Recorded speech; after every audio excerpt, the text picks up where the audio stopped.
Auzubillahiminasyaitonirrajim. Bismillahirrahmanirrahim. Assalamualaikum warahmatullahi wabarakatuh, kawan-kawan semua. Perkenalkan, saya Pandi Ahmad dan saya ini adalah fasilitator YIPC untuk Regional Kalimantan, kawan-kawan.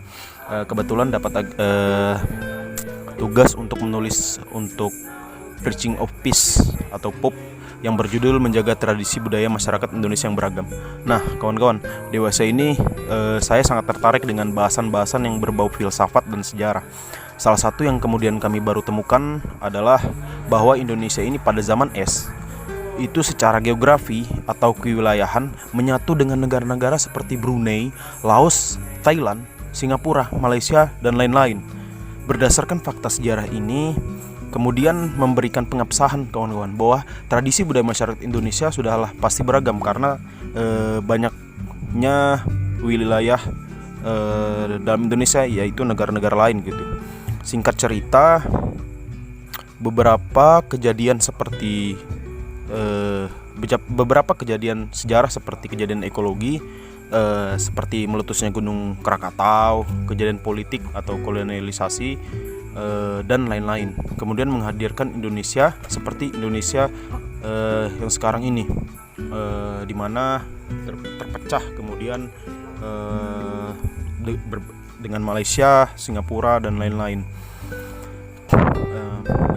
Dan tentu Indonesia penuh dengan tradisi dan budaya yang sangat beragam, kan. Maka dari itu, falsafah negara Indonesia yang Bhinneka Tunggal Ika dan Pancasila ini menurut saya merupakan produk kebijaksanaan dari para pendiri bangsa kita yang paling berjasa bagi pemersatu bangsa yang beragam ini, ya, kawan-kawan. Ya, selain karena kesamaan rasa pernah terjajah sih. Sudah cukup pengantarnya. Menjaga tradisi dan budaya yang beragam di Indonesia ini menjadi sangat penting untuk dipahami, kawan-kawan, dan untuk terus dihidupi agar kedamaian serta kenyamanan senantiasa hadir di negara kita. Akan tetapi dengan semakin berkembangnya zaman dan begitu juga pemikiran, ada aja kemunduran pemikiran, entah bisa jadi dipengaruhi karena menurunnya literasi sejarah masyarakat kita atau gara-gara keseringan main Mobile Legends, kawan-kawan, ya. Hal-hal yang beragam seperti tradisi, budaya acap kali dipersoalkan, bahkan ada yang sampai berkeinginan untuk mengganti falsafah negara Pancasila dan Bhinneka Tunggal Ika ke falsafah yang lebih homogen. Ya Allah, orang-orang ini sepertinya lupa kalau Indonesia itu lahir dari nilai-nilai agama, suku, budaya, dan semua yang mendasari keberagaman seperti yang kita katakan sebelumnya di sejarah tadi. Sebagai orang-orang yang memiliki keyakinan terhadap agama, Tuhan dalam firman-Nya mengajarkan kepada kita untuk terus melestarikan tradisi yang sesuai dan tidak menyimpang dari ajaran agama loh. Seperti yang telah termaktub dalam Al-Quran surah An-Nahl ayat 123 yang berbunyi, "Kemudian kami wahyukan kepadamu Muhammad, ikutilah agama Ibrahim seorang yang hanif dan bukanlah dia termasuk orang-orang yang mempersekutukan Tuhan." Berdasarkan tafsir ringkas Kementerian Agama Republik Indonesia menyebutkan bahwa dari ayat di atas, kemudian kami wahyukan kepadamu Muhammad, ikutilah agama, yaitu sikap hidup dan akhlak Nabi Ibrahim yang lurus dan selalu dalam kebenaran, dan dia bukanlah termasuk yang musyrik. Sesungguhnya pengagungan dan pelarangan berburu pada hari Sabtu bukanlah ajaran Nabi Ibrahim, melainkan hanya diwajibkan atas orang Yahudi yang memperselisihkannya, yakni menyangkut hari yang harus diagungkan.